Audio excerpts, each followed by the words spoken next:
Hello, good morning. My name is Armando Perea. I'm a junior. My name is Leonel Avila. I'm also a junior. My name is Jose Mora. I'm also a junior. And I'm Jim Dries. I'm not a high school student. And today is April 25th of the year 2021. And we will be interviewing Mr. Jim Dries over Zoom. Mr. Dries, in our pre-interview, you mentioned you grew up in a family of, uh, was it nine? No, well, eight children. Eight children. Eight children, so 10. Um, what was that like growing up in the 50s and 60s with such a large family? Well, it was always a race to get to the dinner table first, and there was always a lot of lots going on, and it was a kind of a unique time because particularly the era of the 50s was an era where there were few moral absolutes, or I shouldn't say few many moral absolutes, and very few gray areas. I mean, things were pretty much set in place, and the idea was to try to keep your nose clean, and it was a very simple time. But growing up in a large family was fun because there was always something to do, and uh, uh, the first seven children in our family were all boys, and the last sibling is my sister. So it was a lot of fun. I enjoyed it. I enjoyed my youth. Um, you mentioned there was always things to do. What kind of things were sort of popular or normal things to do when you were a kid? Well, I can tell you for me, uh, it had a lot to do with sporting activities, particularly in summer. We played baseball games, and in those days, it was really not so much a matter of playing organized baseball, although we did play at one time or another in either one or two leagues, but we also did a lot of pickup games where we just meet at a park and we'd start playing. There'd be enough kids to play, and we never had enough to form two teams to play in just pickup games. But we had a fair number of people who were interested and shared our like of baseball and then basketball as well. And in grade school, I was also part of the football team. We had a good football program at my grade school, and so we were all pretty much sports crazy at the time, and it's still a lifelong passion for me. I'm very interested in watching the Brewers. I like to watch the Bucks, and I'll go to my grave watching the Packers. Mr. Dries, do you remember anything about Eisenhower's presidency that stuck out to you, or any for any presidents from the 50s and 60s for that? Well, yeah, I'll tell you this, Armand.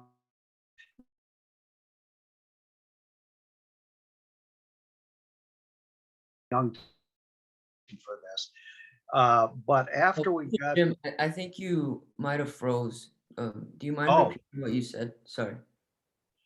okay, can you? Uh, Yeah, is we this can hear you better? now. It's better now. Okay.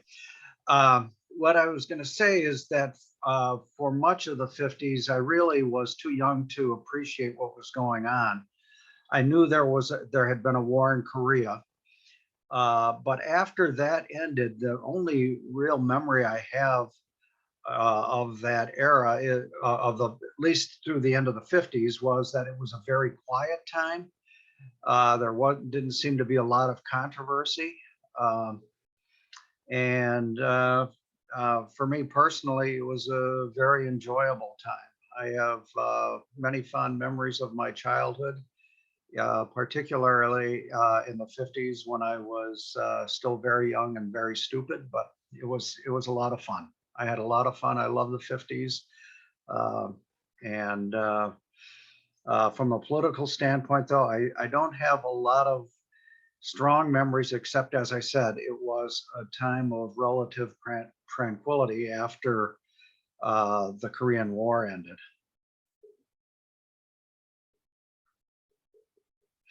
The one other thing I do remember, though, and this was something that was a constant reminder in grade school, and that is that there was this Cold War with Russia, or the USSR as it was known then, but everybody referred to it as Russia. But that we learned through our history courses in the 50s that that was something that grew out of World War II and the threat of nuclear weapons, and that was kind of drilled into us, that there was always this constant threat, and there would be we'd have air raid practice, which really was nothing more than hiding under a desk, which, you wonder how much that would have helped in the event of a nuclear war. But it was that, and the air raid sirens that we'd hear as tests. I think it was once a week at noon, where sirens would go off. In fact, I think they still do. I actually heard that. I heard sirens yesterday going off at noon, and I was reminded of that. So yeah, even though my overall sense was that it was a time of relative quiet and tranquility, there was that fear of nuclear war coming out of the Cold War with Russia. Mr. Jim, you mentioned the drills, and that they would also mention a lot that there was a threat of nuclear war. How would you say that that affected you, like in everyday life? And did you do anything besides sports to pass the time, to not think too much about being Yeah, I in? mean, it's the old thing about out of sight, out of mind. We were reminded of it in school, but once we got home uh, and started doing, the things that we like to do, or doing homework or whatever, I really didn't think about it too much. But um, there was always that threat somewhere in the background, and uh, I don't think anyone really appreciated how serious it was. Uh, and in terms of long-term effects, I can tell you that it made me very highly suspicious of communists in general. It made me very suspicious of Russians in particular, and very concerned. And a lot of that was overcome years and years later when I had to do some work in Moscow. And I spent the better part of a week in Moscow, and it was surprising to me, just that somebody who lived through the Cold War was standing there in Red Square. Um, and it does give you an appreciation for people, an appreciation that you might not otherwise have, because at the end of the day, you realize it's not the people, it's the politics that of the country that the people are living under. I found the Russian people to be very nice, very accommodating. Um, and I think to this day, we all probably have, or perhaps should have, some misgivings about any country whose interests are different from ours or adverse to ours. And but I have to say, I was very pleasantly surprised to have been in Moscow, to meet people and to find out how much I enjoyed being there. Mr. Dries, you talked about how sports were a way of like getting out from getting away from thoughts about the threat of nuclear war. Could you talk about a little bit about uh, how how sports were in Milwaukee at the time? I know the Boston Braves moved to Milwaukee in the 50s. Yeah, that was just such a great period. They moved to Milwaukee in 1953. I can remember very vividly the first Milwaukee Braves game I went to with my dad, my brother, and my grandfather. And it was just a really a magical night at the time. And I became a very diehard Milwaukee Braves fan. And the old saying about how everybody loves a winner. Well, in the 1950s, the Milwaukee Braves were just a tremendous team. Um, they moved here in 53, and every year from 1953 to 1958, they led the major leagues in attendance.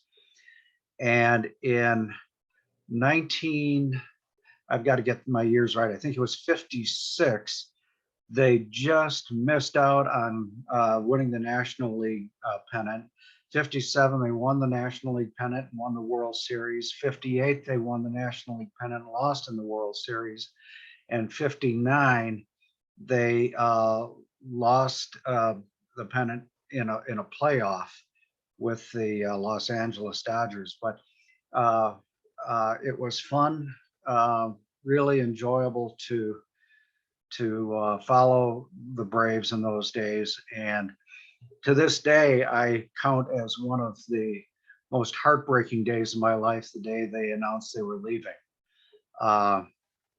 But yeah, it was the Milwaukee Braves were really a great institution at the time, and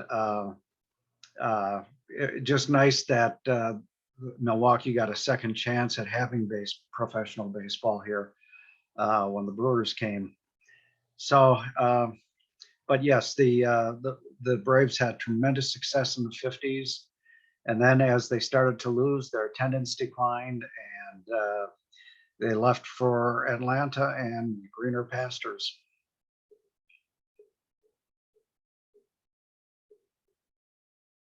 Mr. Dries, do you remember when Castro came into power? Yes, Castro, as I recall, I want to say it was the late 50s or so. And that kind of brought the Cold War closer to our shores because at that time, people had a sense of there are only two types of countries: communists and free countries. And there was great fear that what they referred to as the domino theory at the time, which was if one country turned communist, then its neighbors were likely to fall to communism next. And that's so with Castro, and nobody really knew what his allegiances were when he first came into power. There really wasn't a firm sense that he was going to be a communist, but that quickly became apparent. And that led to a couple of different crises. One was the Bay of Pigs, and the other was the Cuban Missile Crisis. And the Cuban Missile Crisis actually was in the early 60s, 1962. Castro came into power in 59. The missile crisis, I think, was in 62. And it started when reconnaissance, U.S. reconnaissance saw Russian ships coming to Cuba, and determined that it was for purposes of delivering and establishing nuclear weapons in Cuba. And so it became a very tense time, and it was interesting because it was televised. You know, in the 1960s, even though television had been around for a number of years, it was still in its relative infancy, and it wasn't as though you would see live events as they happened. But we could see on the news, there would always be these reports. We'd see the ships, we'd see what was going on, and there was some concern. I mean, still at the time it was going on, I was, let's see, I would have been 12 or 13 years old. And I probably didn't fully appreciate the significance of what was happening. I knew it wasn't good. President Kennedy took action to blockade Cuba and prevent the ships from getting through. And the Russians eventually backed down, which really was a great sigh of relief for just about everybody, because you know, if the Russian ships hadn't turned around, the issue becomes then, well, what would we have done? Would we have attacked those ships to keep them away from Cuba?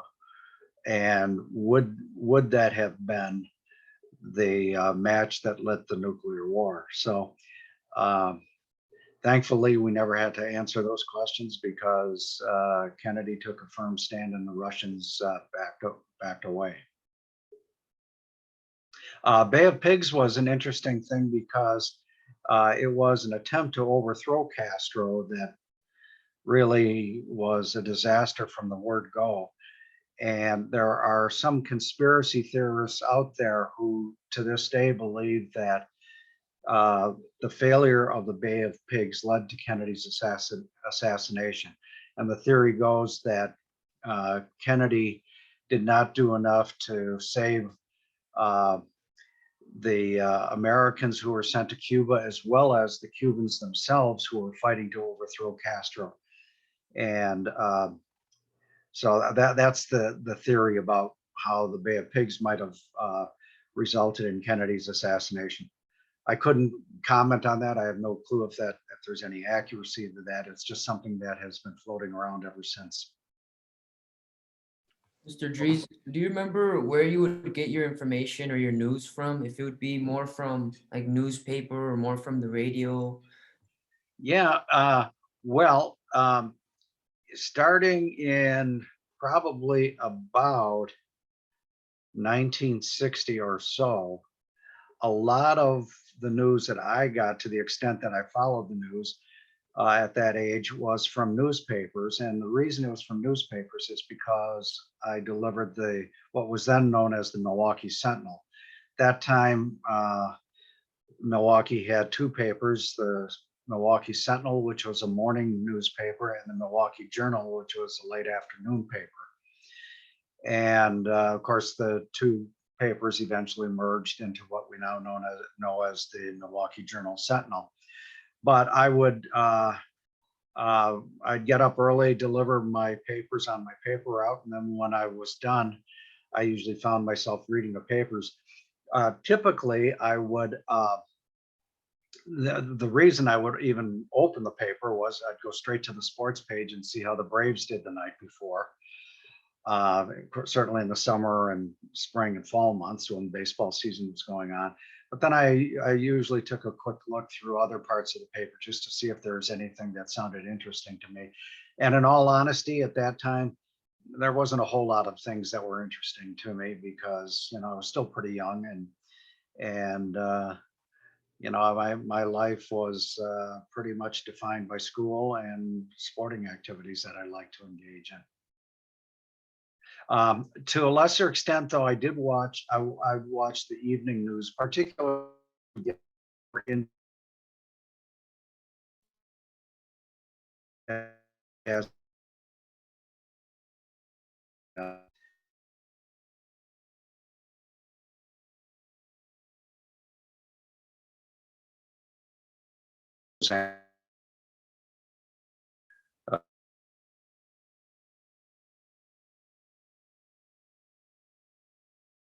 Mr. Jim, I think you froze again.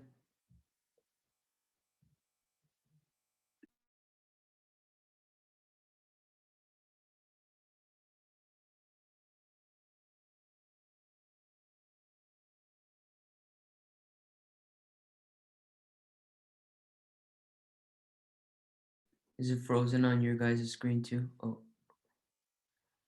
Do I stop recording? um, yeah, I don't know. Should I? Or should I pause it? Yeah, can you pause it? Yeah. Is that as we got deeper into the 1960s and I was going to high school, I became something of a fan of the CBS nightly news because I liked the CBS national news anchor at the time, a guy named Walter Cronkite, who was an excellent journalist and just had a very soothing and calm way of delivering the news, good, bad, or indifferent. He was just an outstanding anchor, and I came to appreciate hearing the news from him. And so that was another way during the 60s, particularly from about 63 on, that I got my news.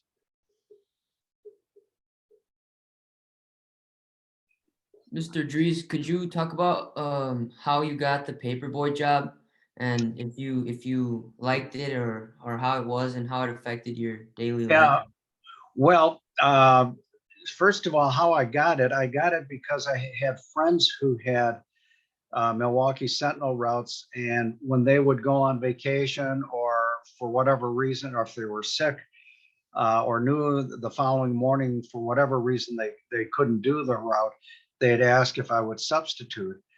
And I wasn't old enough at the time to have a work permit, but you know, my attitude, and I guess my parents' attitude was nobody's going to care. And so I started doing the route that way. And then when I was old enough to get a work permit, I got my own Sentinel route. And I can tell you a couple of things about it. Uh, uh, I, for the most part, what I really did not like about it was how early I'd have to get up. I was usually up before 5 o'clock most mornings and did the route and then came home. And the route would only take me maybe 45 minutes to an hour. Then I'd come home and if well I'd take a look at the newspaper, but if I still had time or I could get some rest before going to school, which was very rare, I would go back to bed, but that didn't happen very often. One thing that I do remember very fondly was I kind of liked doing the route in summer because it was always light out early. And I had one of my best friends at the time had a paper route that was right next to mine. And so we would finish around the same time, head off to a nearby bakery, get a bag of donuts, and just go and sit under a tree and talk for about an hour or so. And the day was off to a good start. So I have nothing but good memories of those days. That was always fun. Delivering the papers at 5 o'clock in the morning on a day that's below zero was not fun. And I wasn't real happy about it, but as I think we talked about in our last session, those are all good life lessons. You learn so much from jobs like that. And even though I didn't like it, it was still something that I treasure to this day.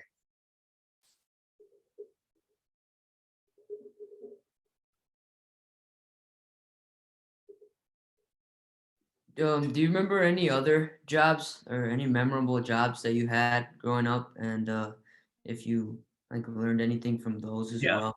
Well, I'll answer in several parts. I had a number of different jobs. I remember them all. And as I was doing those jobs, my constant thought was I'd rather be doing something else. uh, something that was more to my liking, playing sports or whatever. But on the other hand, they were all great teachers and life lessons.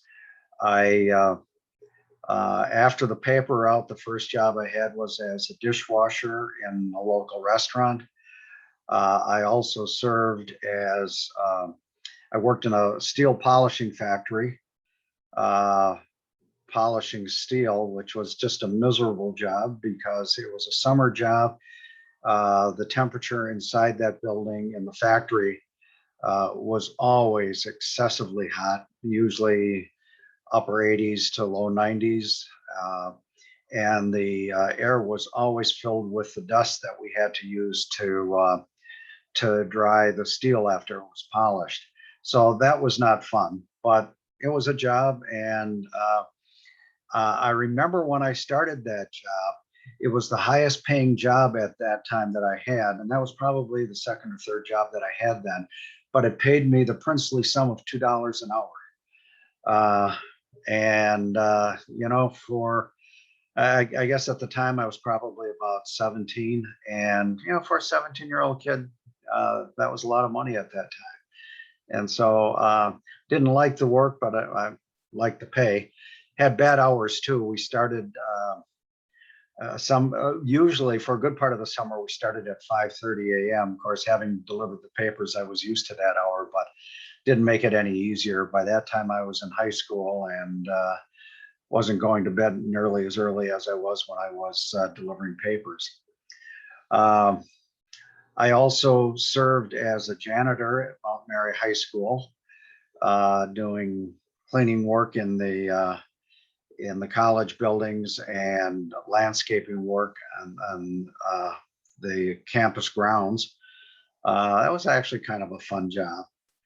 The thing that the constant in all of those jobs is I met a lot of people from a lot of diverse backgrounds. It was just a tremendous opportunity to get to know and understand people. And although there were times that I would have rather have been doing other things. As I look back on those years, they were just wonderful teachers. Learned a lot about human nature, common sense, and you learned a lot about people, and people of all races and creeds. And it was just a tremendous experience. I look back now and I have absolutely no regrets about any of those jobs. And I feel blessed to have had them. Nobody learns anything if it's given to them free all the time. That's, just reality. And so it was a good experience. Mr. Dries, last week you mentioned that you worked at an Italian restaurant, and Yes. you worked for a pretty big name guy here. Could you talk about that story? I will not name names, but yes, the restaurant was founded by a man who, when I started working at the restaurant, was probably in his 70s, well into his 70s, maybe even older. But he had been reputed to be the head of organized crime in Milwaukee at one time. And to me, he was just a wonderful old man. I got along with him tremendously. Never was nasty, never said an unkind thing. Didn't say a whole lot, but the one thing that I will always remember is that on, I think it was Tuesdays, maybe Wednesdays, we'd have to go to the bank, and he would make the weekly deposit for receipts that at the restaurant. And he would always come to me when it was time, and it was always about the same time, about 9 o'clock on Tuesday or Wednesday, whatever the day of the week it was that we'd go. And he'd say, time to go to the bank, Jimmy. Go start my car. It was never go and get my car or bring my car around. It was always go start my car. And years later, I started thinking that, well, perhaps there was some significance to the fact that he was asking me to start his car, and that his reputation was as the former head of organized crime in Milwaukee. But I didn't see any of that. And to me, everybody called him Papa, and Papa was just a wonderful old man that I really did come to enjoy working for. He was just a great guy. So that was my story about the restaurant, and the thing that will always stand out. Although the other things that will stand out about that job is more than any other job, that exposed me to more people and more cultures and more races, and it was fabulous. We all had so much fun. And got along so well. And one of the great regrets I have in life is that I didn't stay in closer contact with them. Mr. Dries, you remember mentioning that it would get really hot some days at the steel factory. Do you remember what a typical wardrobe would be when you would go to work there and also at the restaurant? Yeah, well, for the factory, it was typically blue jeans and a t-shirt. And I mean, you couldn't wear shorts. You had to have your legs fully covered, and you wouldn't have wanted to wear anything heavier than a t-shirt because it was so hot and so miserable in that factory. It really was just awful. In terms of the restaurant, I don't remember it that well, but I think it was usually, again, blue jeans, and although you couldn't wear a t-shirt because occasionally you'd have to go out into the restaurant, not too often though. But if there were customers in the restaurant, they didn't want you walking around in a t-shirt. So usually a collared shirt and blue jeans, and that because most of the time, and I could wear blue jeans because although occasionally I'd have to go out into the restaurant, almost all of the work was done in the kitchen where you don't have customers walking through or anything like that. So that was kind of the dress code back then, to the extent there was a dress code.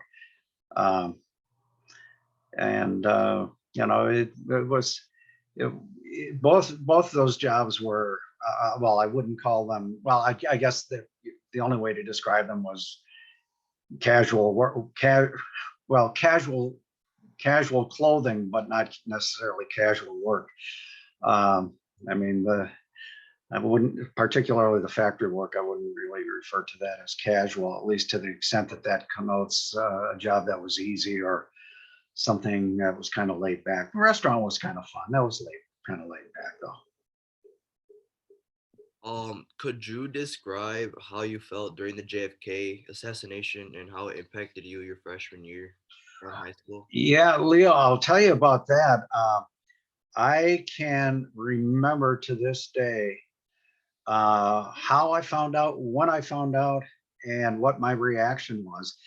I was a freshman at Marquette High School at the time, and an announcement came over what was then called the public address system. I don't know if they even still have that, but it was from Father Laughlin, who was the vice principal at the time.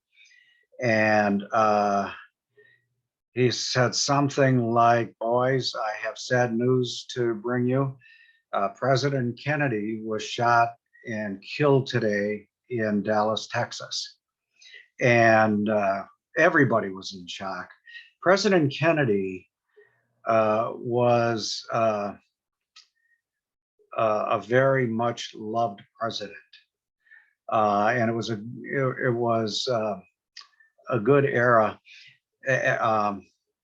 I through a neighbor and my dad, I became involved in Kennedy's campaign, delivering campaign flyers to houses and things like that. And you know, it was just such a different world then, because uh, even if a president had flies all over him, you'd never know it. You'd never know it, because for out of respect for the office, the news media did not try to create controversy.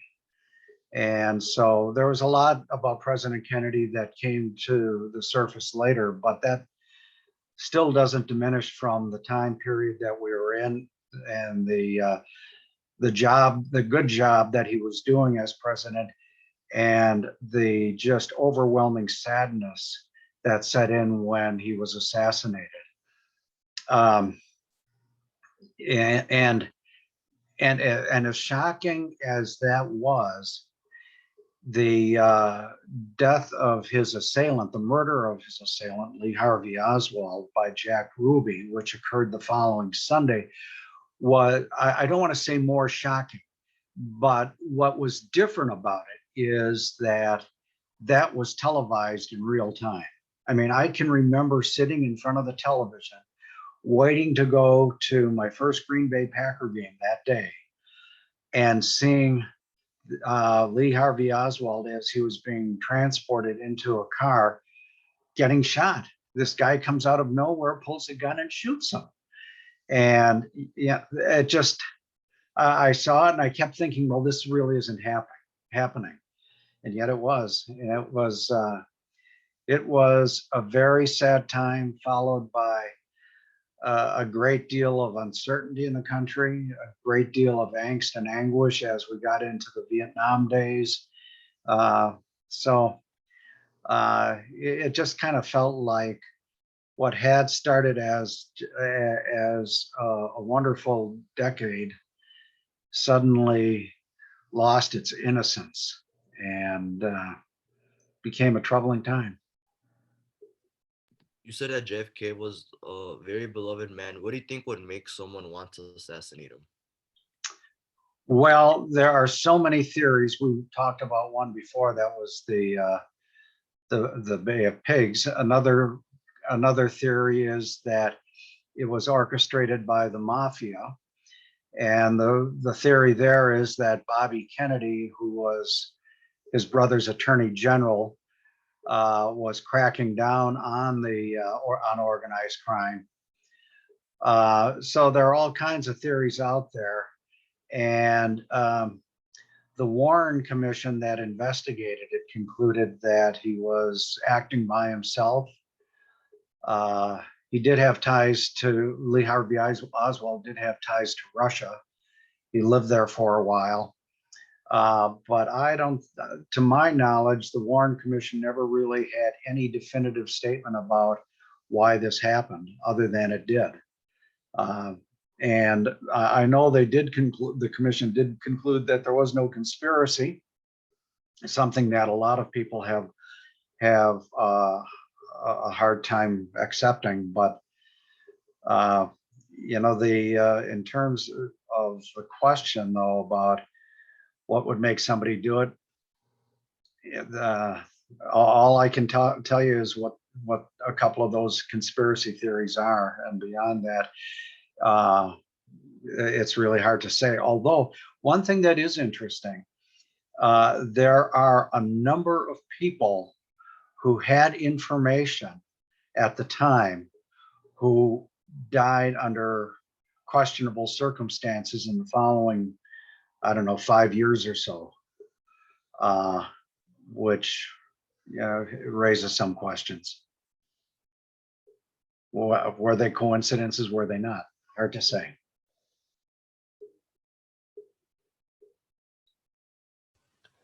Mr. Dries, what memorable moments did you live through your years at Marquette High, and how do you think they impacted you for life and like shaped you to be who you are today?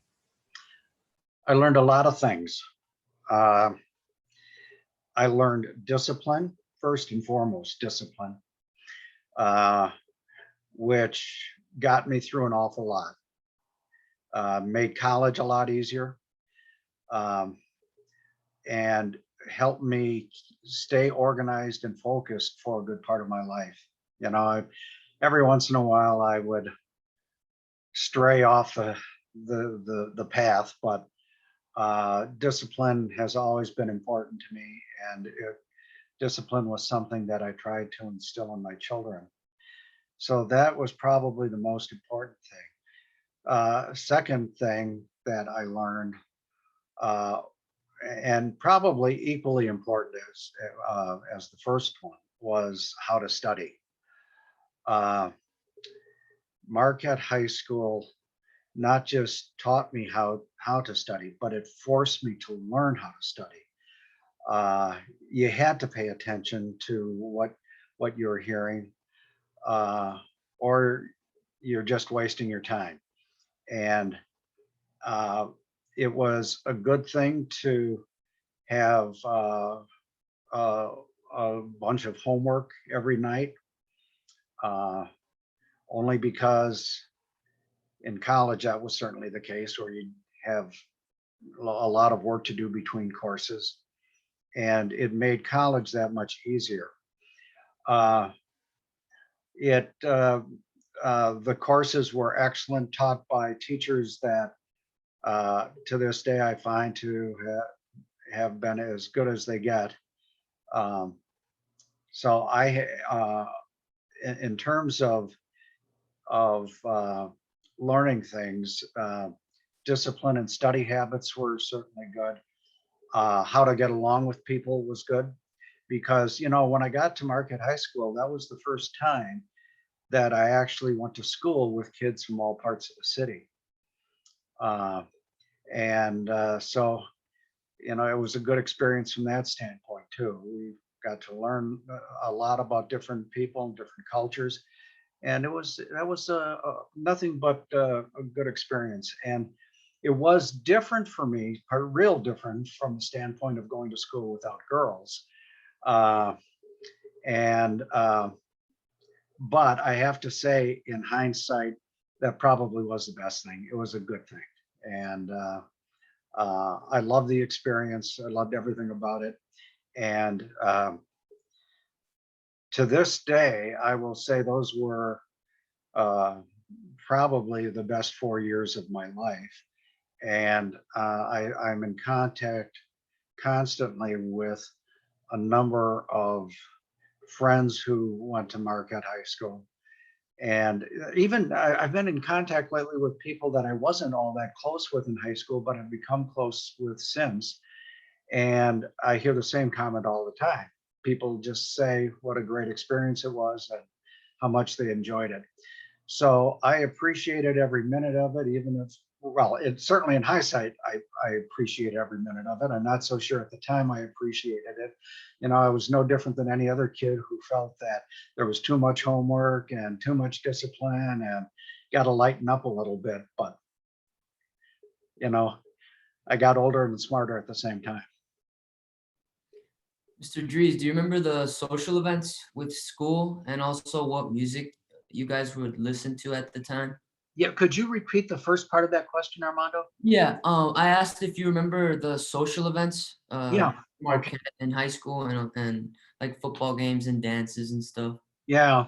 Well, in high school, uh, we'd go to football games. Oftentimes we would have a football game and a dance on the same night. And so those were things that we liked to do. Uh, it was it was fun just doing things with friends, going to movies and that sort of thing. The other thing about that era was um, there was no, I mean, crime wasn't a real big issue, although crime has always been an issue at some level. It wasn't that big an issue.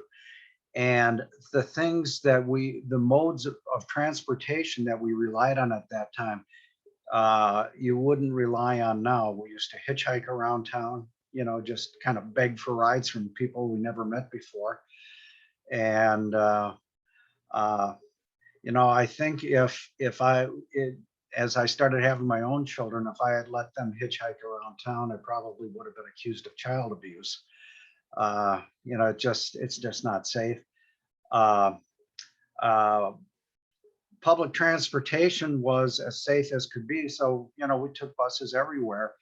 Uh, I would take the bus to Milwaukee Braves games, with just friends, not parents or any adult supervision.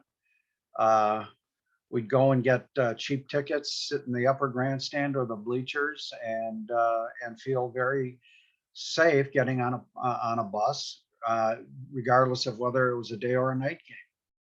I mean, I didn't go to night games when I was 8 or 9 years old, but as I got into my teenage years, I went to a lot of Braves games. And later, during I think it was during high school, might have been early in college, but after the Braves left Milwaukee, the Chicago White Sox came to Milwaukee. There was always a rumor that they were going to move here permanently.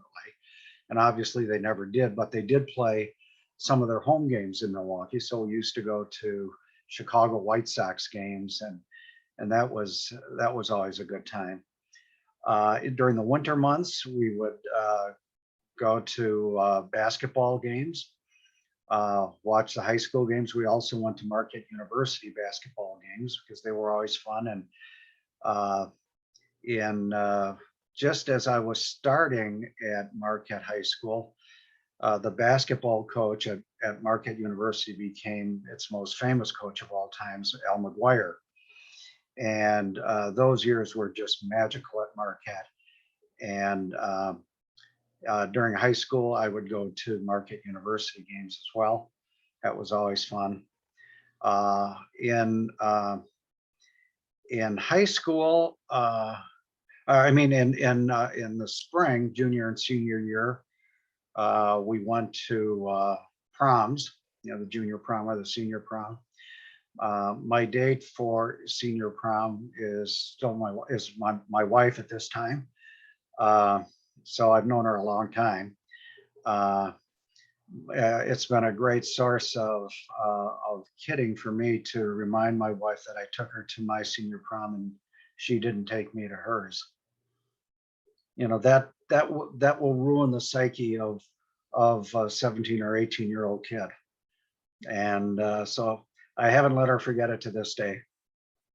But we had a lot of fun. We had a lot of fun. Good, active social life and a lot of fun. Mr. Dries, we talked about if you could show us some pictures from your childhood. Do you think you can show some of them now? I sure can. And unfortunately, the only pictures that I have are in an album that my mother put together years ago, shortly before she died. And so it's mostly pictures of me and family members or friends. And so let me just pull a few out.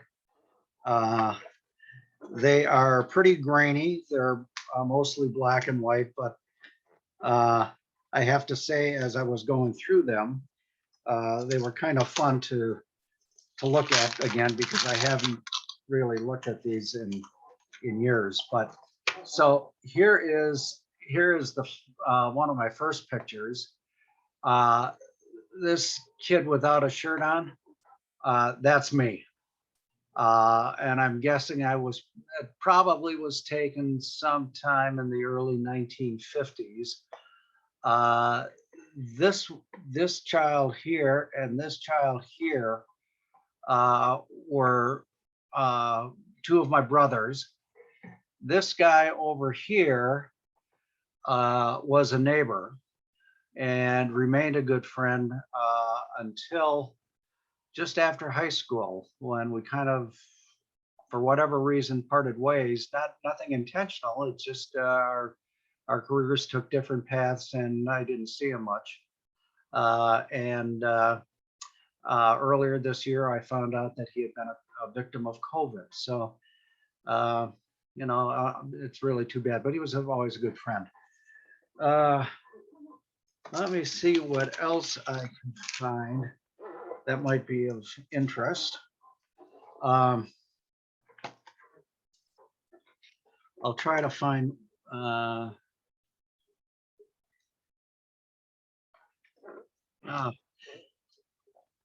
this one will be a little easier to explain.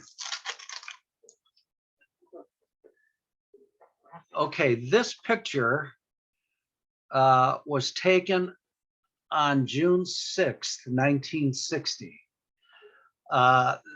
This is my mother.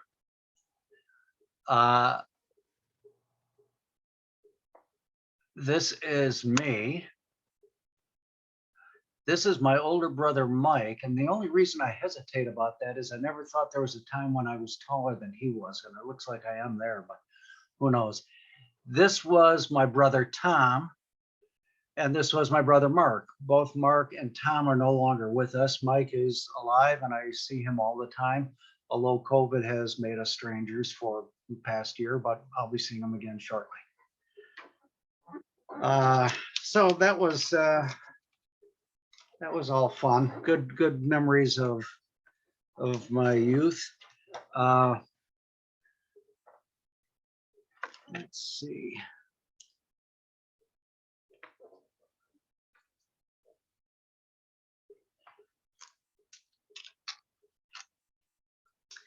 This is another photograph of the family. As our family was expanding, this was taken in our backyard in our little rubber swimming pool. And by this time, let's see, how many kids do we see in there? 1, 2, 3, 4. Yeah, there's still only 4. So this, again, although this was taken earlier, I can't give it a date because there's no date written on here, but I'm guessing with the baby, it was probably about 1958, maybe 58 or 59. And that, once again, my mother was in that picture. Mr. Dries, we forgot to ask you, where did you live growing up as a kid? What area? I grew up on the west side of Milwaukee on 87th Street. And I don't have a recollection of living anyplace else. Although I think when I was born, my parents might have been living on Juneau Avenue. I just don't have any recollection of being on Juneau Avenue, but I certainly remember 87th Street because I lived there until the day I got married.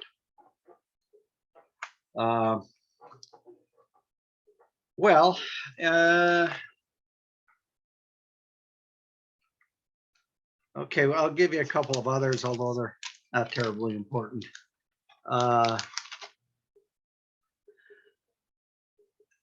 This is a picture of me taken outside our home on 87th Street. And it was taken on the day I graduated from Marquette High School. That is me and my brother, John. I don't know, do you want to see any other pictures? If you want to, I can show you. You have pictures of your wedding?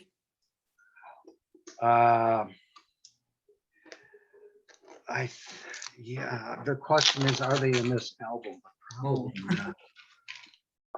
I know I've got pictures. Were you a picture guy growing up or no? Did you like taking pictures? I certainly like taking pictures after I got married and had kids, and I've got tons and tons of pictures of my kids. Although in this album, these are mostly pictures of me. There aren't any wedding pictures, but there is one that's kind of interesting that I just came across because in one sense it covers 3 generations. The older lady in this picture is my maternal grandmother. I took the picture, and this is my son, Jim, who's my second child. And this is my daughter, Anne, who's my oldest child. And so uh, between the people you see in the picture and the photographer, we covered 3 generations in that picture. My grandmother lived to be the ripe old age, I think, of 99. She lived a long life, an interesting life, and she was a wonderful lady. That was one of my two grandmothers. I was blessed to have both of my sets of grandparents alive well into well, my grandfathers died in my teenage years, but my grandmothers lived well into my married life. So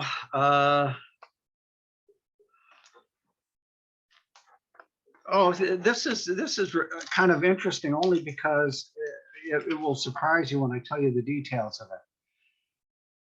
Okay, this picture was taken in 1960. That is me. So I'm 11 years old at the time. And that was at my confirmation. We got confirmed early in those days, unlike today. Not sure why that was, but we were confirmed early. And so that was taken in 1960, and that was my confirmation.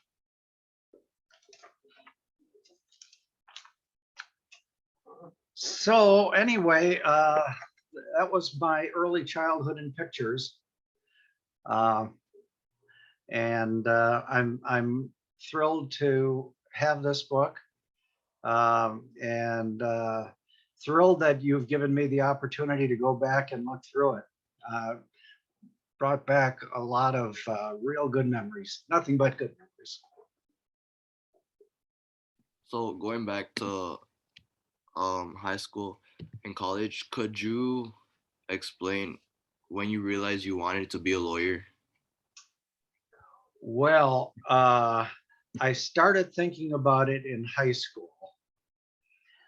But I'll tell you what really scared me about the profession, is the only type of lawyer I knew was the lawyer you'd see on television going to court and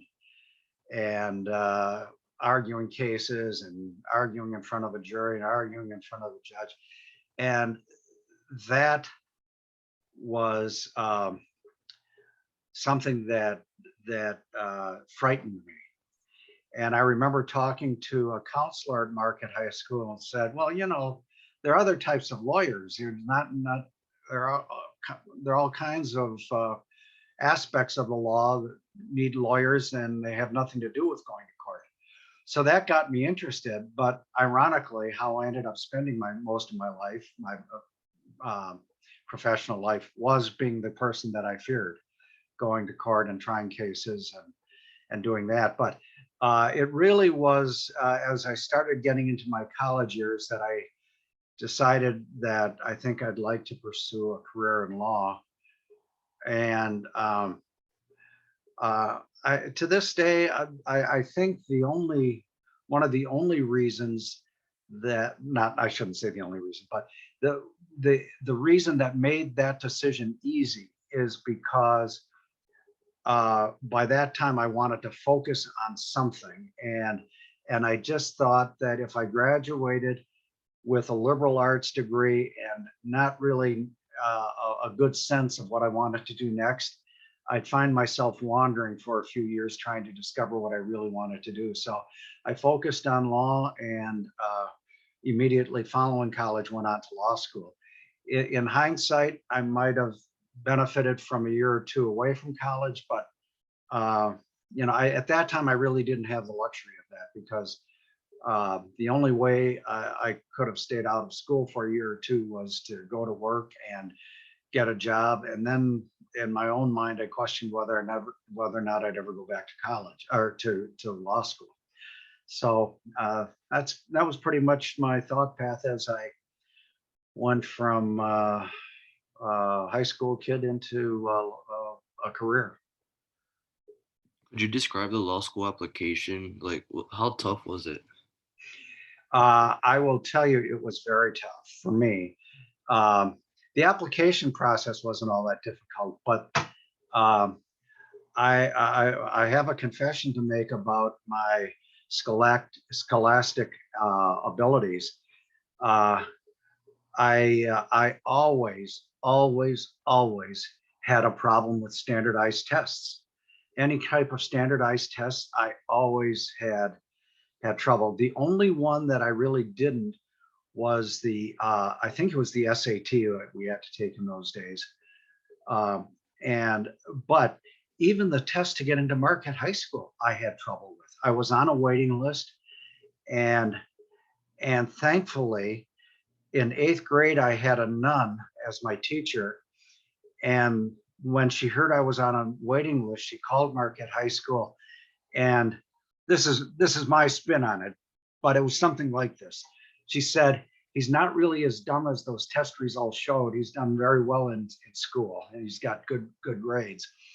And so she was very helpful in getting me into Marquette High School. And even though I didn't do well on that entrance exam, and it took me a while at Marquette High School to get my grades up, but I was pleased with my grades by the time I graduated, and I think I did fairly well. Not as well as you guys, I know, but I did all right. And so then I went on to Marquette High School, or Marquette University, but law school again. I did not do well on the LSAT, and I kept thinking I'm never going to get in. But in the end, I did. I think it helped to have 8 years of Marquette education, first Marquette High School and Marquette University, and I did get in, but I did not do well on those tests. And not only that, because I had the history of not doing well on standardized tests, I just dreaded the thought of taking the LSAT. So I'm happy. I'm lucky. I consider my blessings for having gotten into law school and haven't gotten through it. But there was a lot of anxiety at that time.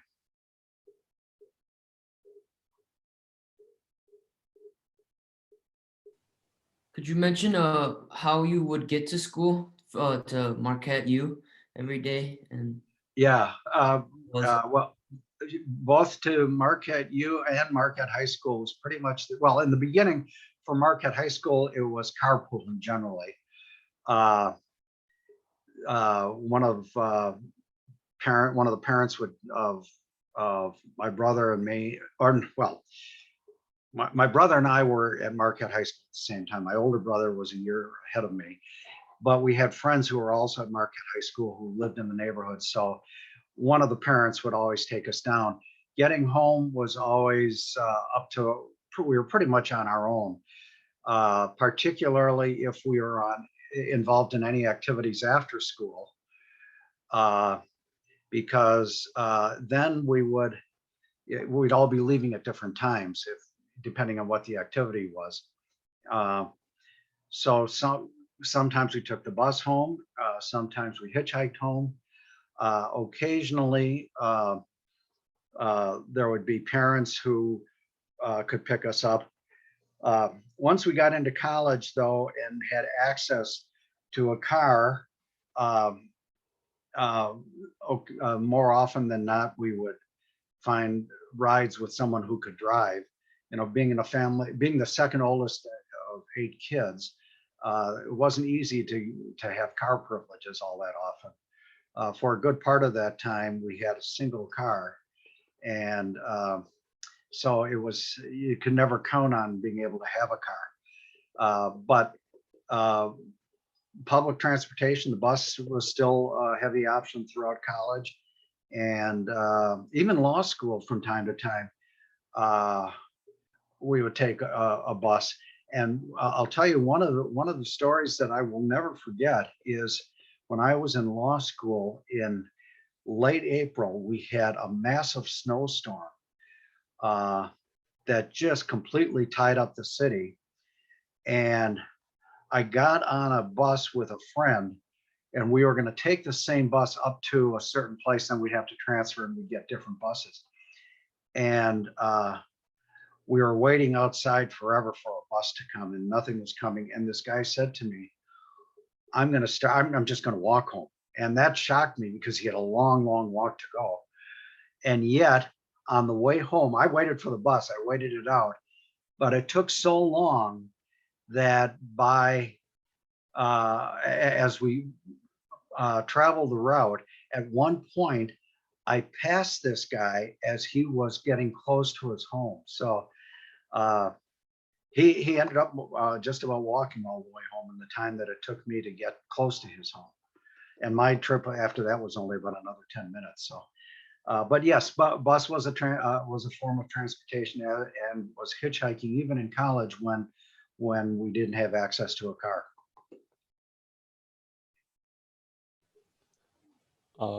In college, you mentioned the draft.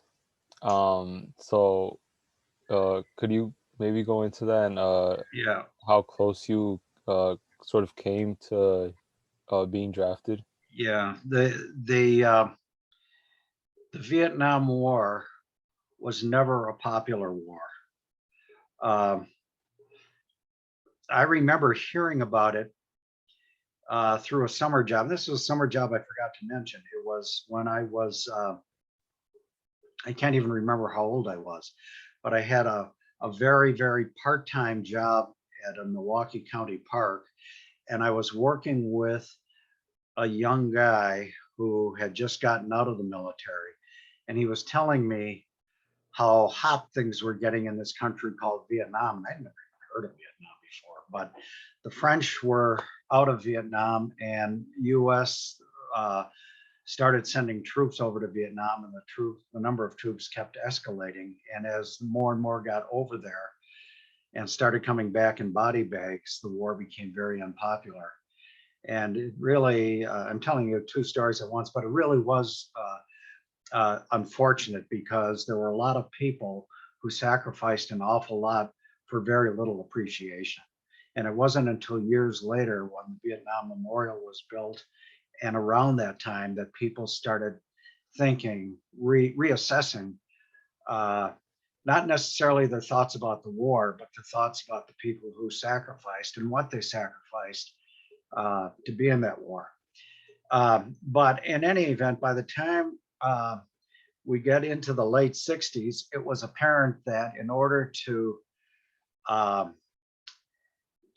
assure that the military was adequately staffed, they were going to have a mandatory lottery, where it wasn't just a question of people being drafted, but or enlisting, but they would have a lottery based on the date of your birth. So there would be 365 days in the lottery. And when your birth date was called, that was your number in the lottery. And so I was in that very first lottery. I think the year was 1969. I can't say for certain, but I was at Marquette University at the time. And I was sitting with other people who, some of whom had very quick numbers, and my number was 196. And I had no clue if that was a good number or a bad number. I didn't know if I was going to be drafted. At that time, there still was a student deferment, which meant you could defer your military service until the end of college if you wanted to. But then you'd be eligible for service and would have to report. So I had this number 196, and the next day I really still didn't have any idea if it was a good number or a bad number. And I started talking to some friends, one of whom said, well, you should go to see the draft counselor that Marquette University just hired. And I was surprised to hear that we had a draft counselor, but in any event, so I went to his office, went in, and he said, well, what can I do for you? And I said, well, I'm here because I was in the lottery last night and I have a number that I don't know if it's good or bad. And he said, well, I can help you with that. What was the number? And I said, 196. And he jumped out of his chair and he said, "You're the reason I have a job." And he gave me a big bear hug. And I said, "Well, how did I give you a job?" And he said, "Well, I can give you some real good advice about this." He said, "The government just announced this morning that this year's draft will only go up to number 195. And he said, so what you need to do is drop your student deferment immediately. And this was, I want to say October or maybe November. And he said, you'll be 1A, which meant top priority, eligible for the draft, but only until the end of the year. So I'd have to be available for the draft for only about 2 months or so. And they said they're only going up to 195. And he said, after that, there'll be a second lottery and your number will then become 365 plus 196 and you'll never be drafted. And so I did exactly as he advised. I gave up my student deferment, and January 1st, 1970, or whatever the date was, or whatever the year was a time of great celebration for me.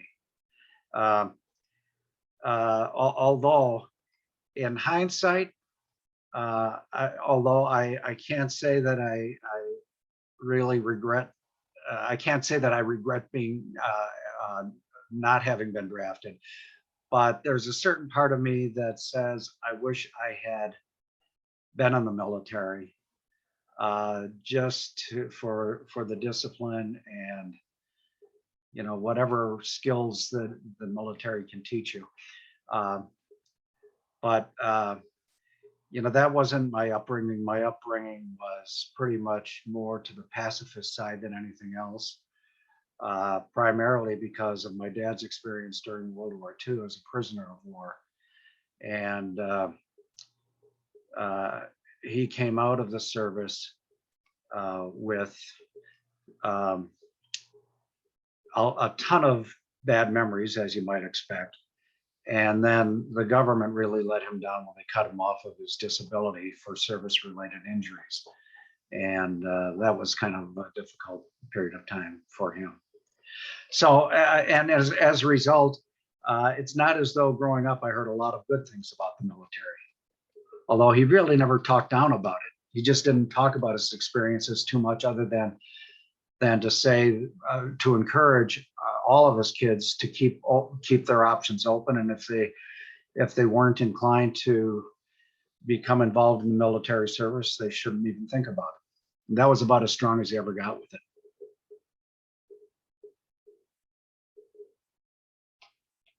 Mr. Dries, so would you say that not being drafted allow you to, well, it did allow you to become a lawyer, but how did being a lawyer and having a family, how was that for you? Well, Armando, I'll tell you a couple of things in response. I truly believe that had I been drafted and sent to Vietnam, I would not have become a lawyer. I would have considered that to be a significant time commitment that took me away from other things. And assuming I had even come back alive. A lot of people were killed in Vietnam, and a lot of people were maimed, and a lot of people who suffered tremendous stress and strain and mental illness. So I don't think I would have ever become a lawyer. And to that extent, I guess I was blessed to be able to pursue a career that I had some interest in. And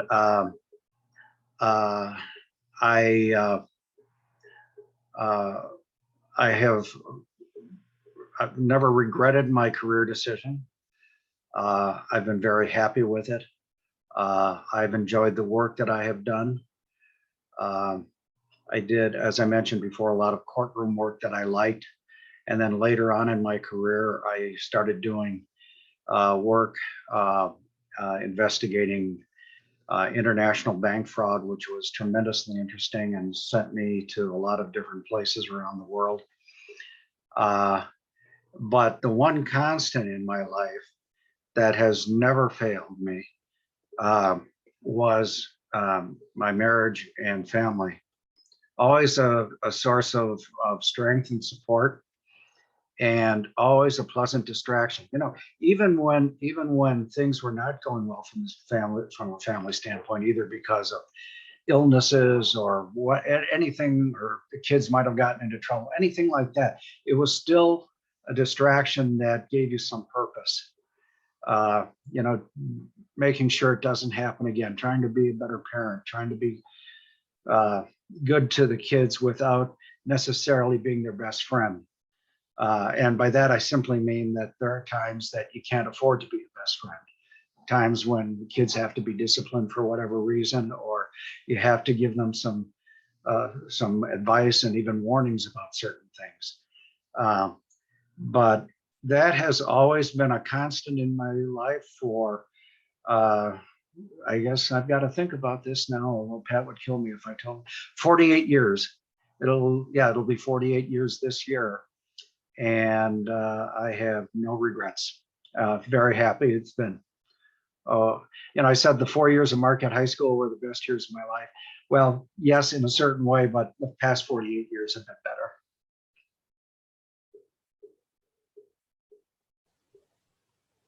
Mr. Dries, you mentioned last week that as a kid, you had a nickname, which was Crusher.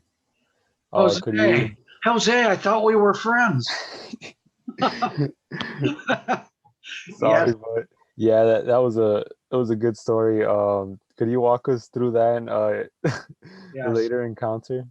Yes. I got the nickname because at the time there was a wrestler from Milwaukee, Wisconsin, or South Milwaukee, Wisconsin, named Reggie Lasowski, and his nickname was the Crusher. And he talked with a deep, gravelly voice that I found I could imitate. And my friends thought it was funny, so they started calling me Crusher. And I kind of enjoyed it and thought it was funny until one night, some years later, I was at a wedding, and I was standing in the bar area, and a friend came up to me and said, "Well, I heard the real Crusher is here." And in my Crusher voice, I said something like, "Well, I haven't seen him."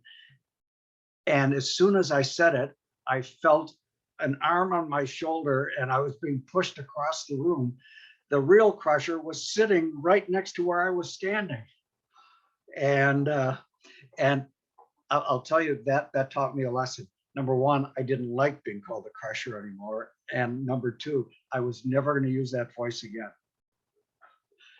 So that was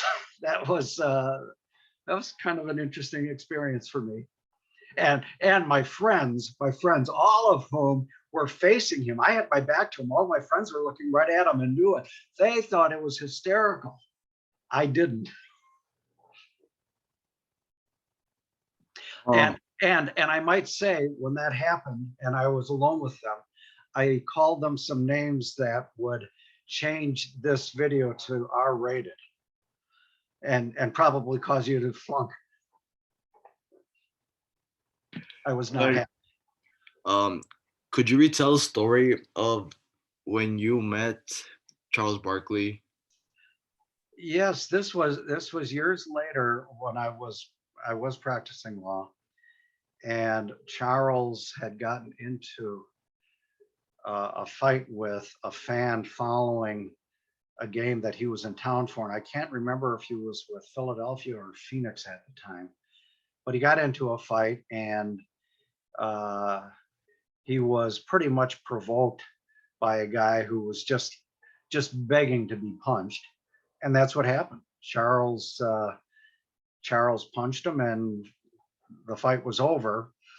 And so immediately the district attorney's office jumps in and they're investigating it.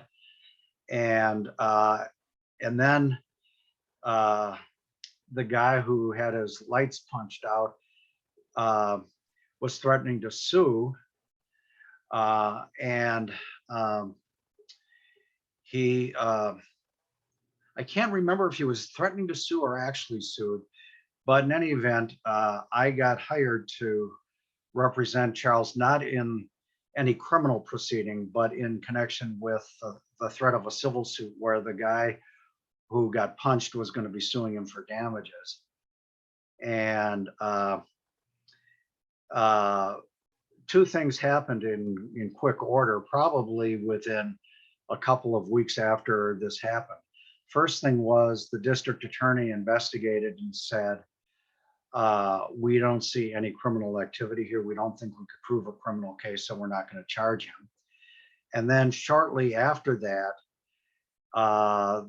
the guy's lawyer, the lawyer who was representing him in the threat of a civil suit, announced that they were not going to pursue the case. And so that was the end of that. I had occasion to meet with Charles Barkley, and I found him to be a very good person, very nice person. The thing that I will never forget, when we shook hands, my hand was like a baby's hand in the hand of an adult, just massive hands, but a very, very open, honest, and refreshing person. And you know, at that time, he wasn't all that much appreciated in Milwaukee, and there are a lot of people who thought he should have been prosecuted, should have been sued. But I've got to tell you, I really gained an appreciation for him through that experience. And if you listen to him today, some of the things he says, not necessarily about commenting on basketball, but about life in general, I think he is a real deep thinker and somebody who's motivated by doing the right thing, and somebody who is just filled with common sense.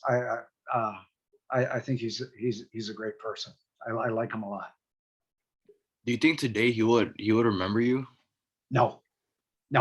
And in fact, although I did meet him and spent a little bit of time with him, almost everything he did was done through a lawyer who was almost like his personal valet, did everything for him.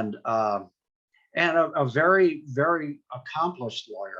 And he was a very nice guy. I think he might remember me, maybe not though. But he was a very, very decent guy and good lawyer. But I'm sure with all the people that Charles Barkley meets, he would not remember me at this time. One other thing I can tell you, interesting story related to Charles Barkley. You know, when he is on, I think it's TBS doing broadcasts with Ernie Johnson, a guy named Ernie Johnson. Ernie Johnson is the son of a former Milwaukee Braves pitcher named, I think his name was also Ernie Johnson. I'm almost sure it was. And I went to kindergarten with Ernie Johnson Sr.'s daughter. So I knew Ernie the older Ernie Johnson for a long time. And I was surprised when I heard that name, Ernie Johnson, on these telecasts, and knew he was from Atlanta. I kept thinking that's got to be the Ernie Johnson I knew growing up as a pitcher for the Milwaukee Braves, because he went with the team to Atlanta. Anyway, so that's a roundabout way of telling you about Charles Barkley. Mr. Dries, do you have any, are there any moments outside of the 50s and 60s into your adulthood and as a parent that really stuck with you to this day? Well, certainly having grandchildren, every one of them was special. We now have 11 grandchildren, and everyone was special. Everyone was unique, and everyone was a source of great comfort, great joy. And to this day, even though we have 3 of our 5 children are living outside of the Milwaukee area, and we don't get to see them as much as we would like to, we do see them at least a couple times a year. And the kids that are locally, we still have 2 children and 5 grandchildren who are here in Milwaukee, in the Milwaukee area. So we see them all the time. That's I would say that's probably at the top of my list. Lots of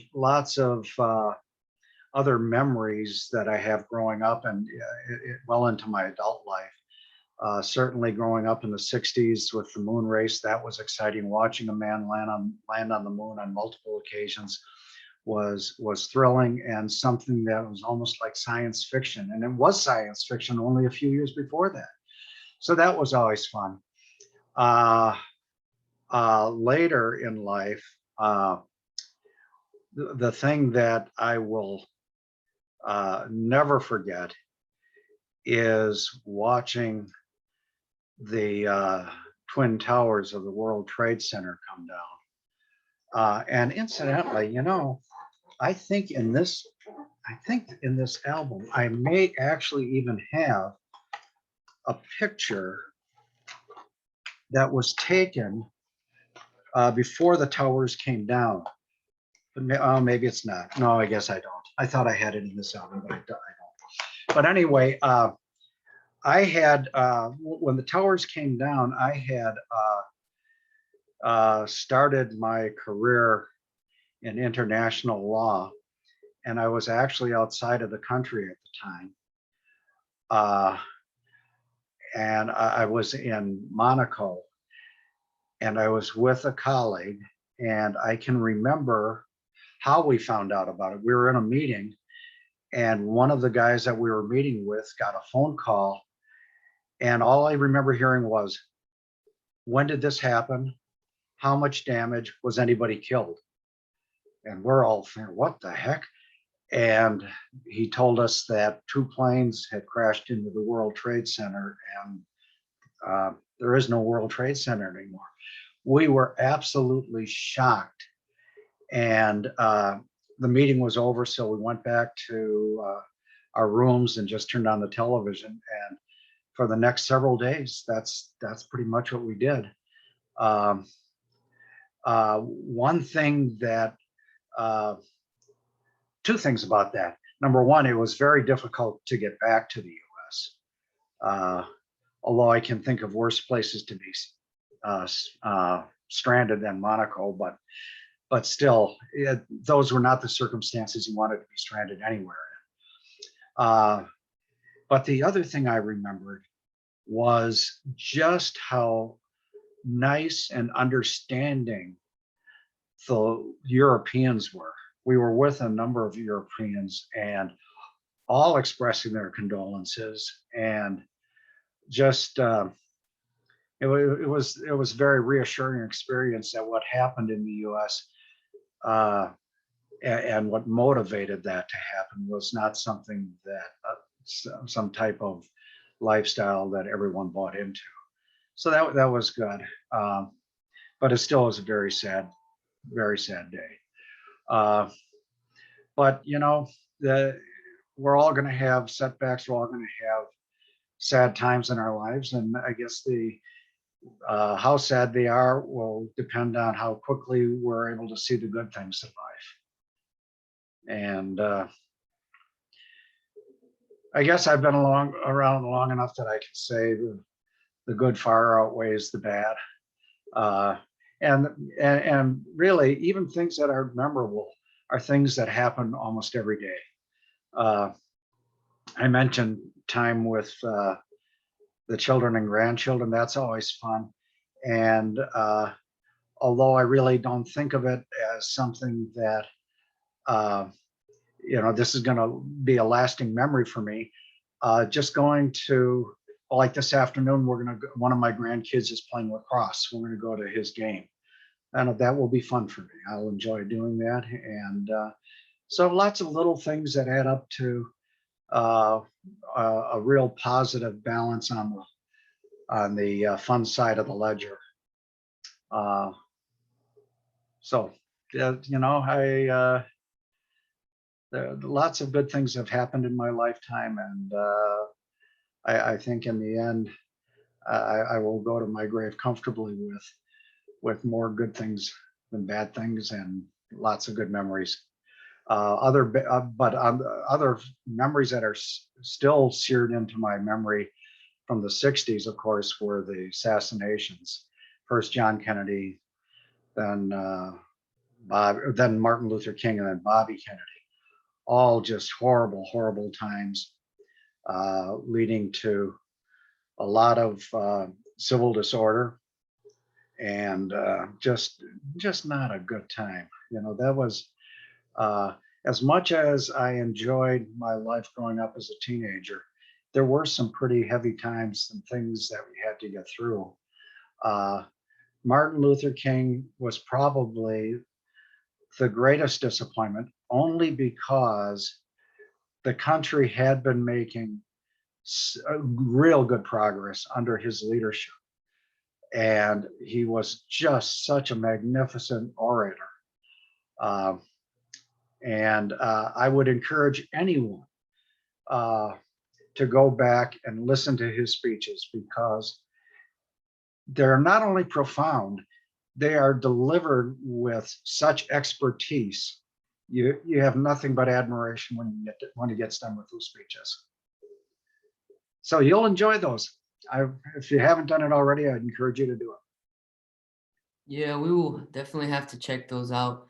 Kind of to wrap things up, with your experiences from the 50s and 60s, would you have any advice for our generation or for future generations to come, the things that you kind of learned and that you applied to life and that would benefit us too? First and foremost, solidify your moral code. Stick with it, and change only because you're convinced there's something that's better. Stick with whatever your moral code is. Keep your faith. I say that because we're living in a time where faith to me is terribly important, and yet every day you see less and less of faith being exhibited.